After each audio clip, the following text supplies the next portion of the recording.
Halo semua, selamat datang di Sim Center Podcast dan gue Edo di sini.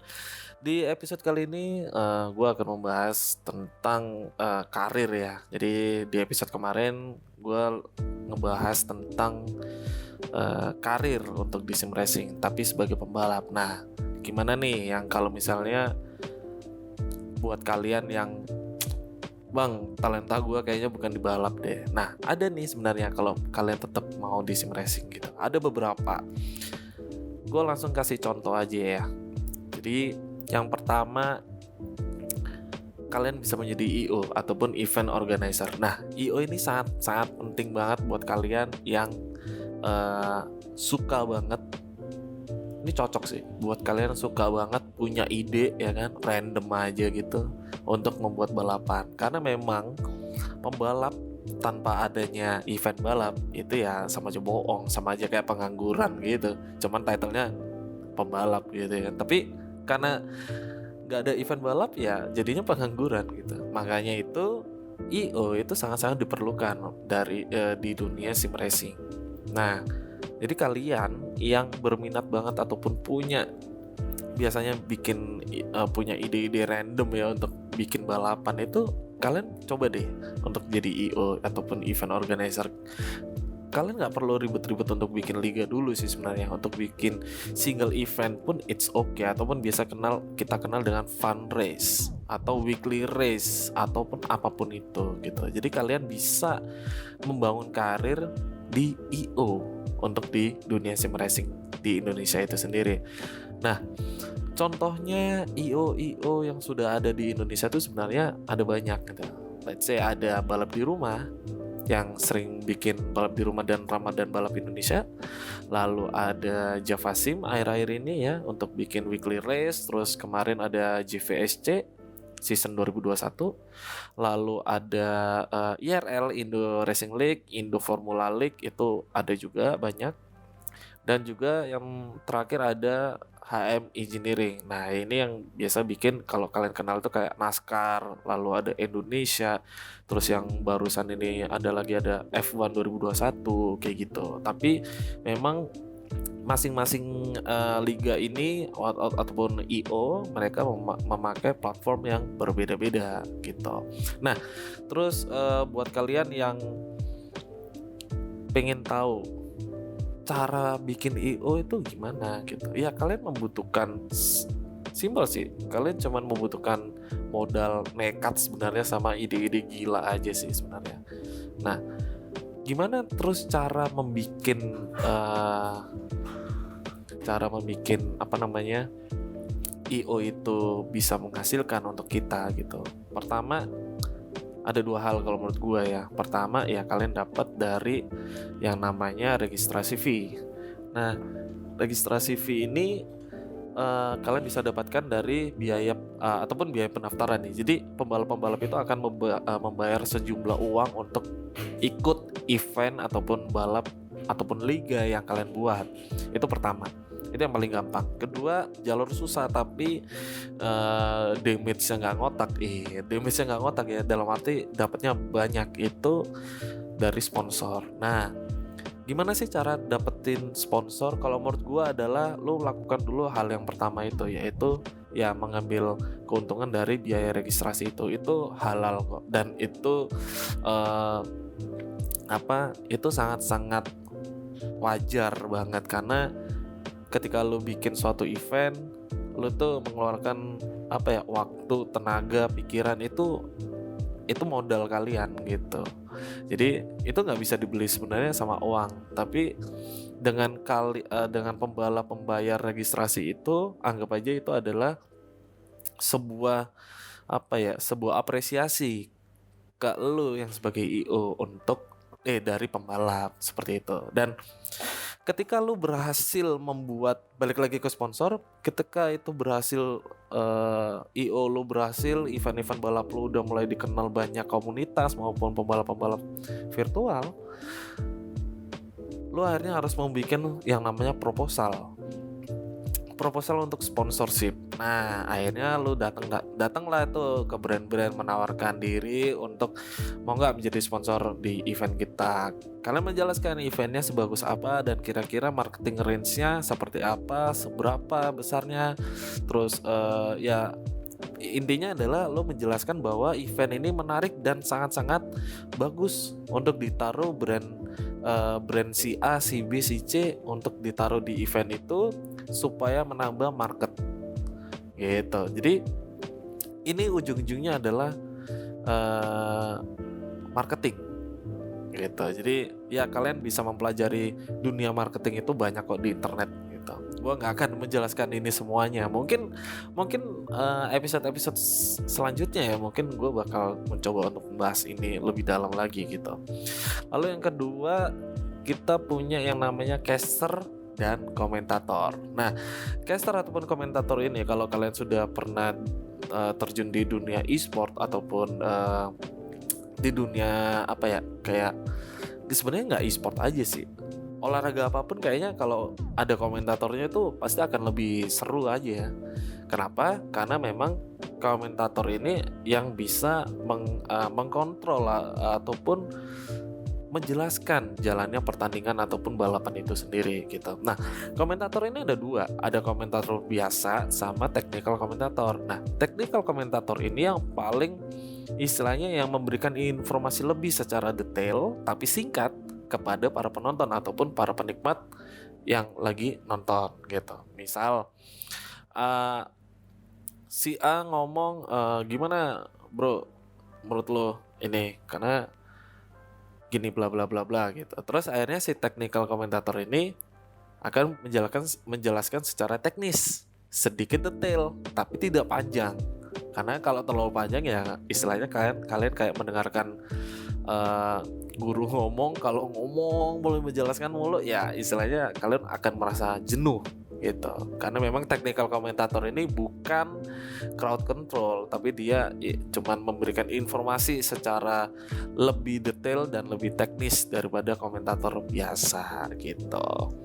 Dan ini biasanya technical komentator ini diisi oleh beberapa orang ataupun orang-orang yang memang expert di bidangnya seperti itu. Lalu kalian juga bisa mencoba untuk buka usaha. Nah, buka usaha ini gue akan breakdown 3. Jadi ada rig simulator, usaha untuk custom steering wheel plus add-onnya, dan yang ketiga adalah persewaan simulator. Gue akan nomor 1 dulu, yaitu rig simulator. Rig simulator sendiri ini apa? Dan usahanya ini bisa sebagus apa sih untuk di zaman sekarang? Oke, kalau gue bilang gimananya rig simulator, usaha rig simulator untuk di zaman sekarang sangat-sangat bagus dan gue rekomen banget kalau kalian punya apa ya istilahnya ingin memulai usaha dan kalian anggap aja bukan anak teknik sebenarnya, kalian bisa desain untuk bikin rig yang sangat-sangat proper dengan harga terjangkau atau mungkin ya dengan range yang sesuai dengan modal kalian di awal. Itu kayaknya sangat-sangat bisa naik banget untuk usaha untuk kali ini, karena memang apalagi di zaman pandemi kali ini ya, itu kayaknya demand ataupun permintaan untuk rig simulator sangat-sangat banyak sih. Dan menurut gua rig simulator ini penting banget untuk dalam bermain sim racing. Jujur gua sendiri dulu adalah pemain yang tidak mempunyai rig simulator dulu. Gue hanya taruh di meja, pedal gue taruh di lantai, ya udah tinggal main gitu. Gue merasa gue udah mentok pada waktu di meja, duduk main biasa gitu ya, setirnya di meja dan pedalnya di lantai. Tapi ketika gue akhirnya mendapatkan rig simulator atau punya rig simulator, gua langsung merasa lebih kenceng 1 sampai 1,5 detik, bahkan sampai 2 detik. Karena memang menurut gua posisi duduk kenyamanannya tuh bertambah banyak. Lu udah nyaman, lalu lu bisa akhirnya ketika dari nyaman lu bisa konsentrasi dengan lebih baik ataupun fokus lebih baik daripada sebelumnya. Seperti itu. Jadi memang sangat-sangat berpengaruh. Nah, contoh-contoh eh, brand-brand lokal ya, gue ngomong akan lokal untuk rig simulator ini apa aja sih yang udah jalan di Indo. Ada beberapa, let's say ada GTC MID, ada Racelab, ada Alienage, dan juga HM Engineering. Ini adalah brand-brand lokal yang gue tahu ya, yang gue tahu. Kalau misalnya ada teman-teman yang punya usaha, boleh langsung di komen ataupun kirim email, boleh ya kan, bebas. Nanti kita akan coba soundingkan juga. Jadi menurut gua brand-brand ini sudah sangat-sangat bagus ya untuk di lokal ya, untuk brand lokal sendiri udah sangat-sangat bagus, dan menurut gua memang material dan kebutuhan pasti akan terpenuhi sih, sesuai dengan budget kalian masing-masing. Harus sesuai kalau kalian beli. Mungkin gua akan sedikit kasih tips untuk membeli rig simulator. Jadi yang penting adalah yang pertama, sesuaikan budget. Kedua, sesuaikan kebutuhan. Itu tentukan dulu aja. Misal lu nggak punya yang namanya shifter ataupun kopling ya, ataupun persneling, terserah apapun itu, you name it. Ya, lu nggak perlu cari rig yang ada tempat untuk koplingnya dong, ataupun persnelingnya dong, ya kan? Nggak penting juga kan, karena nggak kepake juga. Jadi buat apa? Gitu. Jadi sesuaikan aja dengan kebutuhan dan budget kalian masing-masing. Seperti itu. Karena menurut gua rig simulator penting banget untuk bisa untuk berkompetisi ya, nantinya berkompetisi untuk mau bikin apa ya, istilahnya jalur karir lah, untuk karir kalian ke depannya, untuk menjadi kompetitif nantinya ke depannya. Itu sangat-sangat penting rig simulator. Oke, lanjut yang kedua, itu untuk usaha custom steering wheel plus add-on-nya. Nah, ini juga menurut gue sesuatu hal yang sebenarnya kecil, tapi sangat bisa sangat menguntungkan ya. Karena memang ketika orang sudah jenuh ya, balapan mulu, balapan terus, balapan, mereka kan jenuh dengan setirnya kok gini-gini aja. Aku pengen upgrade, tapi kok nggak ada duit banyak untuk beli base yang baru, wheelbase yang baru, ataupun setir yang baru dan segala macamnya. Akhirnya pengusaha-pengusaha custom steering wheel inilah yang menjawab keinginan, kebutuhan kalian. Dengan adanya custom steering wheel, kalian akan merasakan sensasi setir yang lebih mirip dengan aslinya mungkin, karena memang bisa banget didesain sesuai dengan keinginan kalian. Let's say kalian suka, lagi-lagi gue contohkan di Formula 1 ya, kalian pengen banget punya setirnya yang kayak seperti mobil Ferrari gitu, yang dipunya oleh Carlos Sainz gitu, anggap aja seperti itu ya. Kalian bisa pesan ke pengusaha custom steering wheel ini, dan custom steering wheel ini, pengusaha ini akan memproduksi sesuai apa yang lo pesen gitu. Nah, ini adalah usaha yang sangat-sangat menurut gue juga salah satu yang paling bagus untuk sekarang, untuk di dunia sim racing. Itu pasti akan banyak permintaan gitu. Lalu add-onnya ini maksud gue kayak sequential shifter gitu. Memang ada beberapa brand yang memang sudah punya sequential shifter ya gitu, tapi kan ada juga yang budgetnya memang karena sudah ada brand itu dan brand itu udah gede, jadi otomatis harganya ikut melambung, dan ada orang yang akhirnya belum punya budget untuk ke situ. Nah, keinginan ataupun kebutuhan kalian akan terpenuhi oleh pengusaha-pengusaha untuk yang membuat perintilan ini juga, custom add-on ini juga gitu. Nah, custom add-on ini kayak gimana? Misal karet di pedal, lalu ada dashboard ya kan? Dashboard ya?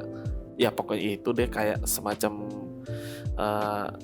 MFD yang di tengah itu. Lalu ada ini shifternya ya, sequential shifter yang lebih murah gitu. Biasanya setahu gue kalau sequential shifter itu yang konoid ya, itu tuh 1.500.000 kalau nggak salah, apa 1,8 lupa. Pokoknya nggak sampai 2 juta kok.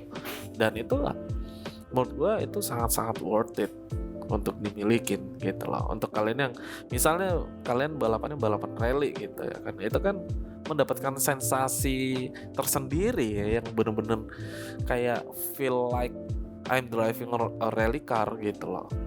Itu sih.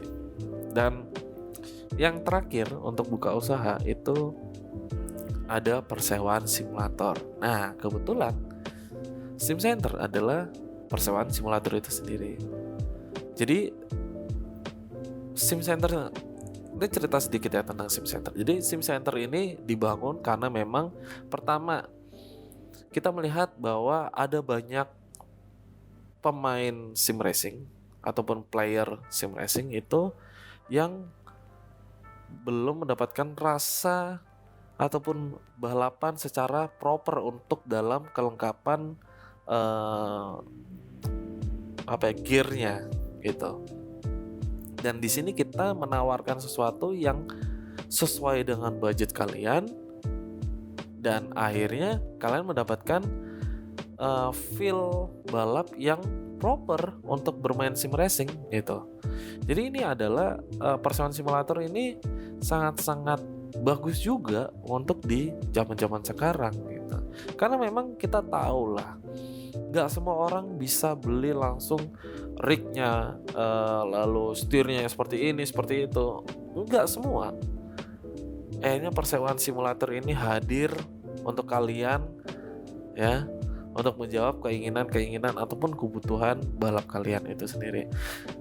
Sim Center adalah salah satu persewaan simulator yang ada di Indonesia. Gue akan sebutin satu-satu. Ada Sim Center dari Bintaro, ada Race Station dari BSD di Serpong ya, di Tangerang Selatan. Lalu ada IRS Simulator itu dari Bandung, dan ada BDMS ataupun Batam Digital Motorsport itu di Batam. Lalu yang terakhir ada di P1 Akademi Digital Motorsport yang ada di Jakarta Selatan. Dan gue dengar-dengar nih GT Sim akan membuat juga, jadi GT Sim ID Experience kalau nggak salah itu ada di RFT Motorsport ataupun di bengkelnya Om Rizal Sungkar gitu, yang ada di daerah Pondok Cabe. Nah, persewaan simulator ini kalau menurut gua secara usaha ya itu bagus banget gitu, karena memang permintaan pasti banyak dong. Persaingan memang kita sih apa ya, kalau gue sendiri sih ngelihatnya kalau persaingannya sih lebih ke arah kayak daerah per daerah ya. Dan mungkin ya ketika kalian bermain di persewaan simulator ini ya, salah satu persewaan simulator yang terdekat dari kalian itu mungkin di situ mereka punya tim e-sport gitu, dan mungkin mereka nge-scouting gitu ya kan, ataupun mencari talenta baru untuk bisa masuk ke tim. Let's say Sim Center sendiri punya tim yang namanya Gayatri Sim Racing. Nah, ini jujur aja gue juga nge-scout gitu loh orang-orang yang datang ke Sim Center untuk melihat, oh ini ada nih talenta untuk masuk ke tim. Ya biasanya gue tawarin, lu mau nggak gini, ataupun ya. Dan di beberapa persewaan simulator sendiri juga ada yang namanya akademi ataupun belajar tentang sim racing dari kelas basic, intermediate sampai ke advance. Nah, yang gue tahu di Indonesia persewaan simulator itu yang ada akademinya itu baru ada 2, yaitu Sim Center itu sendiri dan juga P1 Akademi Digital Motorsport itu. Jadi memang ini mungkin akan menjadikan usaha persewaan simulator ini akan bagus banget untuk kedepannya gitu. Jadi investasi yang menurut gue bagus banget untuk buat kalian yang tertarik ingin membuka usaha persewaan simulator gitu. Tapi memang jujur persewaan simulator ini mempunyai mengharuskan kalian merogoh kocek dalam untuk modal di awal. Kalian harus beli PC, harus beli ini itu dan segala macamnya. Tapi kalau sudah berjalan, kalian akan merasakan nikmatnya mempunyai usaha persewaan simulator itu sendiri gitu. So selesai sudah episode untuk kali ini ya, di episode ketiga. Thank you yang udah denger di Spotify maupun di YouTube. Dan jangan lupa di next episode kita ada kedatangan guest star ya. Gue sengaja di episode ini membahas gak semua jadi pembalap karena memang untuk next episode ataupun episode keempat itu gue mendatangkan salah 2 YouTuber yang bergelut di dunia sim racing di Indonesia. Ada Mike Denaldi dan juga Regi Arsanda. So stay tune terus di Sim Center Podcast. Dan buat kalian yang sudah mendengarkan ini, thank you banget. Jangan lupa untuk di follow di Spotify kita, lalu juga di subscribe di YouTube kita untuk mendapatkan konten-konten yang baik selanjutnya. Oke, so thank you. Gue Edo signing off.